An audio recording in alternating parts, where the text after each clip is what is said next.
Hi, I'm Kelly Reeser, and I'm here today with Paul Carney talking about his newly released title, Move Your Ash. So Move Your Ash, Paul. Tell me a little bit about that title. It's interesting yet provocative. Tell me where it originated. All right, Kelly, I'll tell you. So it started with me doing some tech conferences last year, and I was talking about how to qualify and quantify your career value. And I needed a symbol. So I started looking around. I was coming up with words like attitude and aptitude, engagement, emotional intelligence, and I saw it, this AE symbol, this thing that we saw in the words encyclopedia or Caesar. It's used actually still today in some languages. And I then saw it's called an ash. So I did a presentation, and at the end of it, I said to people, you got to know how to grow your career. And I had a slide that said grow, and a guy chasing a train down the track. And at the title it said, move your ash or be left behind. And people loved it. Excellent. So you'd say through a customer discovery process, you kind of test marketed on those individuals in that presentation, and then you found that symbol as a way to quantify career value. Correct. So how did you identify the need to even quantify career value? So it was in conversations with people throughout the years and helping people with their careers. I started to see in the past couple of years, we've got this gap in the job market right now. People claim that they're trying to find jobs and can't find jobs. Employers are saying, we can't find people. There's this gap. Everyone calls it a skills gap, but it's really a value gap. There's a value difference between what people have for skills and abilities and experience and what companies are looking for. So I was after that. I was trying to figure out what is that value gap. And that's when I decided it's actually a combination of everything about the person beyond just your skills and experiences, education and credentials. It's everything. So I was trying to pull that together into one value equation. And that's when I said qualify and quantify, and the ash was born. And the ash was born. So you've defined that market need. But what I'm always curious with authors or entrepreneurs or anyone who's willing to take the risk to try something new or define something new. So tell me about, why did Paul Carney decide to write this book? I decided to write this book based on two factors. First was I saw this need of people just struggling in their careers, whether they were at the beginning of their career. Actually, even some people later in their career were having very difficult times trying to transition to new roles but didn't know how to do it. So I saw that happening, and the second was I had some experiences myself that did not go as planned. My career has always zigged and zagged, as I say in my book, but in this case, a couple of years ago, something really happened that knocked me back. And I'm an entrepreneur. I'm used to getting up and dusting off and moving, but this one stopped me in my tracks for a little bit, and that caused me to really think about what happened to me, and if that's happening to me, that's happening to other people, and I've got to do something to help everyone. So really helping others take their experiences and then articulate the value through that. Maybe not just a set of skills that they've learned, a certification here or a credential here or there, but really being able to articulate a value that they could bring to an organization. Is that?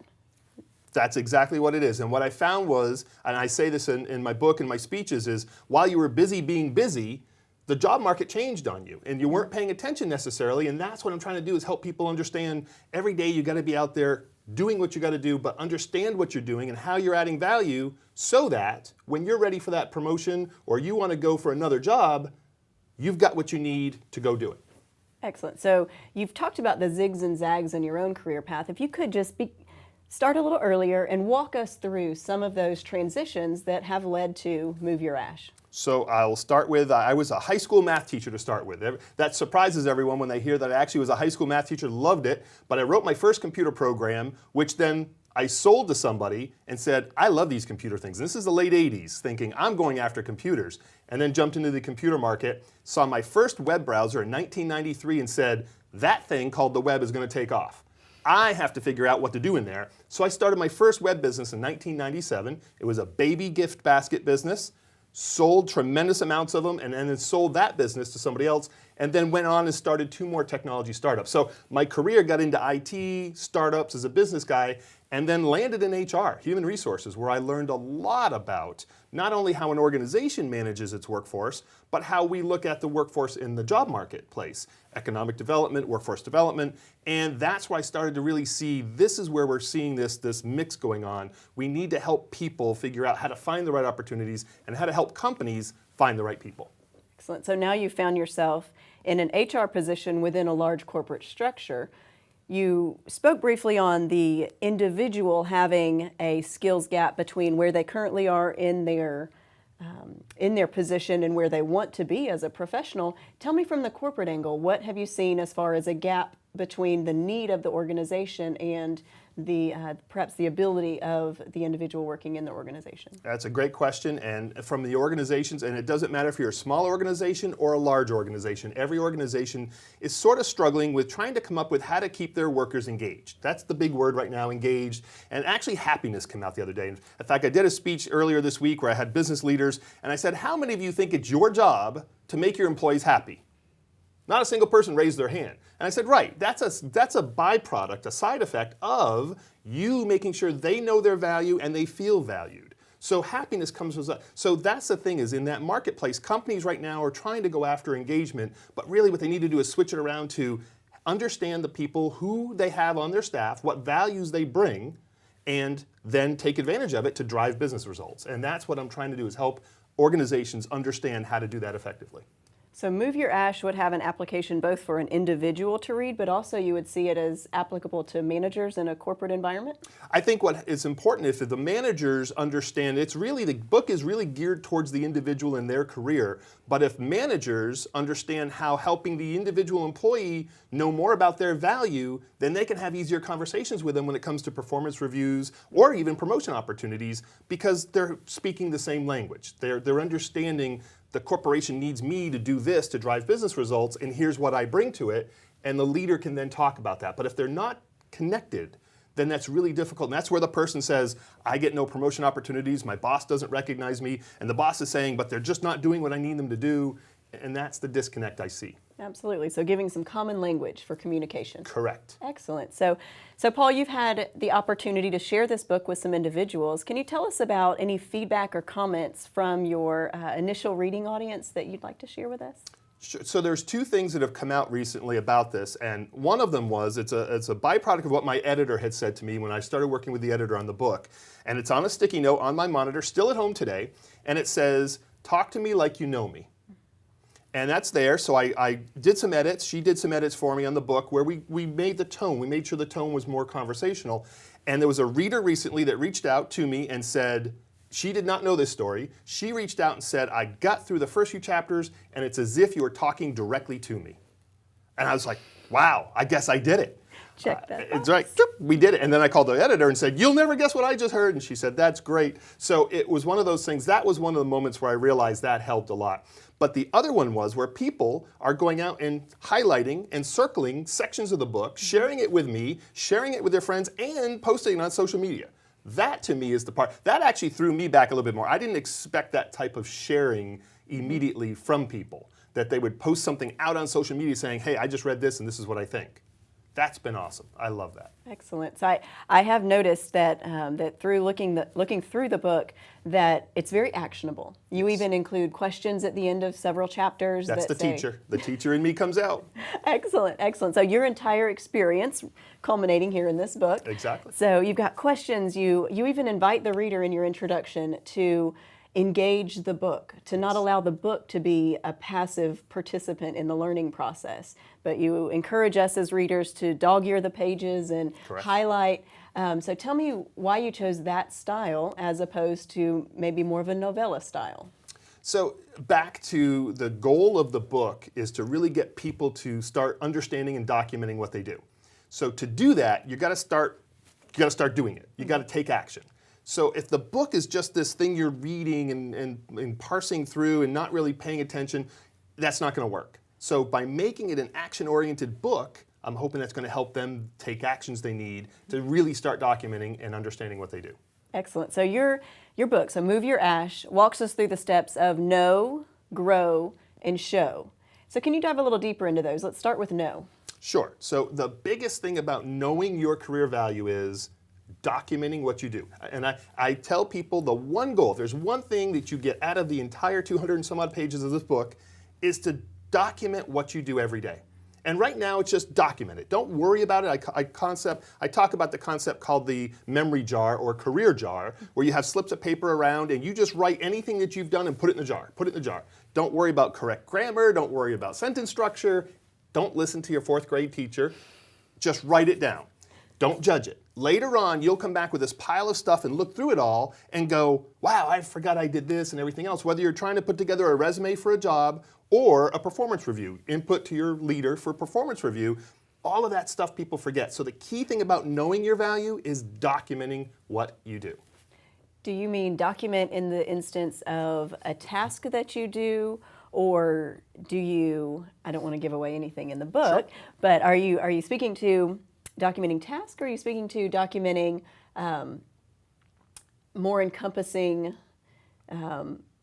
critical thinking, for instance? Could you give us an example of how you would document throughout the course of a day? What are 3 or 4 things that you would think would end up in that memory jar by the end of the day? Perfect. So it can be tasks. It can be a series of tasks. I hope at the end it's not just a series of tasks, because if all you do is tasks, someone might automate your job with an algorithm or a robot. So you don't want that. But in the end, if you list tasks, some of the other things might be you were in a team meeting and you provided input. Or someone said something and you thought of something else and added to their value, so suddenly their comment became your comment plus theirs was a bigger comment. Write that down, because that's where the value comes in. In the end, what you want to do is you want to be able to look at all the stuff you put there and figure out, how did I help? If you're a for-profit company, how did I help the company make money or save money? Because if you can't figure that out, again, we're back to you've got to understand the value. Now, in a not-for-profit or even government, you might have a budget. They all have budgets. So you got to figure out how to save money or take the budget you do have and allocate it effectively to get the most out of that budget. So not-for-profit, government, or for-profit, it's still the same thing. It's all about value. So the key is just start writing down those things that happen in your day that you can then tie later to how you helped do one of those things. So one of my questions would be then, what do you see as a barrier to implementing just a simple thing of documentation? The biggest thing right now is people get too busy in the job. They get caught up with, I got meetings, I've got task work I got to get done, everything else. It's almost like where we tell people, take a moment to get up out of your seat, to exercise, do what you got to do, but you need to take 5 minutes. And it can be whenever it works for the person. It could be at the beginning of the day, middle of the day, end of day. Really doesn't matter, and it doesn't take a lot of time. 5 minutes, but if you don't write it down sometime throughout that day, you're going to forget it tomorrow. You're going to get caught up. So the key is forming a habit. I talk about habits in the book, of forming a habit to do that every single day. Try to do it at the same time, and suddenly you'll realize you'll miss it if you don't do it. If you get into the habit of it, you'll realize at one point, I didn't do that, and you'll go back and do it. Excellent. Excellent. So we talk about knowing as the documentation of the value that you are providing on a daily basis. So take us into the growing. So the grow part, once you kind of know some of the value you're bringing, the next part is to figure out to grow it. And growing your value can be a combination of enhancing where you currently are in your job, growing your skill set, or getting certifications or further education. It can also be aiming for a new job, maybe a new profession you want to go into. If you're going to switch professions, you really need to understand what that profession has, and you've got to go talk to people. So that's part of the grow. Grow is not just sitting in a classroom. In fact, the 70-20-10 rule says 10% of your time is in a formal, online, or in-class setting. 10%. 20% is working with other people to understand that new skill. 70% is spent doing the skill. So just go figure out, talk to people that do it, go figure out what it takes to do that. So growing is a combination of education, it's a combination of reading, learning, and engaging and interacting with other people. Excellent, thank you. So we've got knowing your value, documenting, articulating that value, growing that value. Tell us what you mean by showing that value. Show is actually the toughest part of the book. In fact, readers will find that I spend only about 20% of this book is spent on show. The other 80% is on the know and grow, because those are the key foundations. You've got to understand how to know it and start growing it before you can start promoting yourself. The show part is about how you promote yourself to the world. And it could, again, be just promoting yourself to get on a project. It could be to promote yourself to get a new job, to enter a new profession.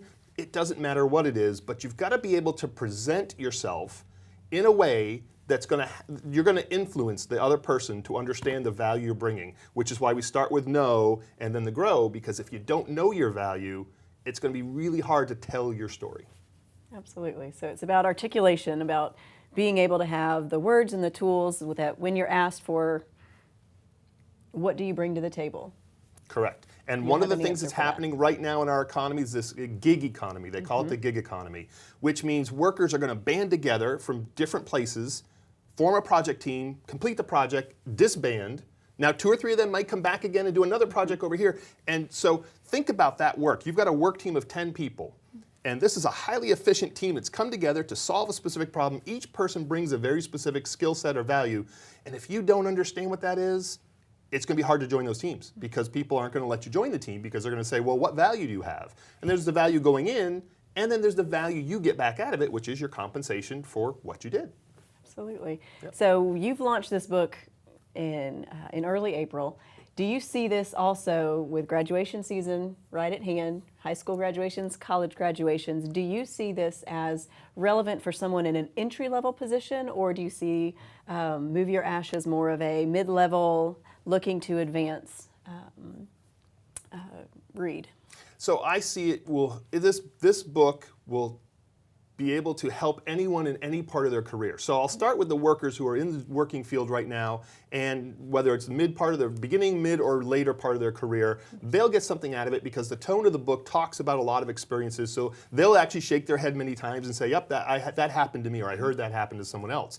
For those who are just getting into their career, the advantage to this book is, in fact, I had beta readers who work with young people in career centers in colleges. I had them read my book to make sure the tone was right. We made some adjustments to make sure that I was hitting the right tone for people entering the workforce for the first time. And I've had a few of them read it since then, and they said the same thing. They said, I'm glad I'm learning this now rather than waiting 20 years to learn it because I might have gone down the wrong path, or I might have thought I should be doing this when this book's telling me I should be doing that. Because we know, we're talking about it, that gig economy concept, the concept of someone going to work for a company for 30 years is dropping fast. That's not going to be how it works in the future. And we know that, they know that, but that makes them worried because they're like, well, then that's a change. Everything's going to be changing constantly. And that's where I reassure them in the book is to manage that change and be proactive. So you're not reacting, is to know what you're doing, know your value. Okay, Paul, so you've explained the know, the grow, and the show, but you tell us that you kind of leave us hanging from the show perspective, that you really only give us about 20% of your time and effort dedicated in Move Your Ash to the show perspective. Yes. I would have to say, what can we expect next, Paul Carney? Well, the thing I'm going to work on next, and it could be a book, is about the entire show. In fact, it's going to be something devoted completely to showing your value because that is so important. You can do all the other steps and know your value, and you can be growing it and have a great resume of all these great things, but unless you can put it out there, unless you can tell your story, that's what it is. It's telling your story, and as we all know, stories have a plot and the message you want to get through to your audience, but your career story has to have 3 things. It has to be engaging, it has to be memorable, and it has to be compelling. And I'm going to walk people through how to do that, how to build those stories that have all those parts. But even better than that, the power comes when other people tell your story. That's where people trust. Because if you're telling the story, it sounds a little bit like bragging. Oh, yeah, they're just happy about it. But when someone else says, hey, did you know? People start to trust that a lot more. And that's what I'm going to do is I'm going to teach people not only how to craft that story, but how to get other people to tell your story. So moving from self-promotion to, what would you call that, external affirmation? It's basically selling. It's selling. You're marketing. You turn into a marketer. That's what it is. You're turning into a marketer, and you're getting other people to believe the message, so much so that they're out telling all their friends. It's like we have today in the social media influencers. They're out there talking about all these things because they believe in it. Once people believe, and then think about it. Once people believe in you and they're talking about it, your status rises. Everyone's going to say, "Who's that?" And then you've done that. So that's what the next project's going to be. Excellent, Paul. Well, your passion for career value and articulating that career value is evident, and I am extremely excited for Move Your Ash and to see what it's going to do not only in the marketplace for our career seekers, for our entry-level job seekers, but how it's going to transform the manager-employee relationship. I'm extremely optimistic about Move Your Ash. So, Paul, where can we find more information? Kelly, I have a website out there. It's paulcarneyworks.com. My book is also available on Amazon in both paperback and Kindle format. Well, thank you so much for being with us today. My pleasure, Kelly. Thank you. Thank you.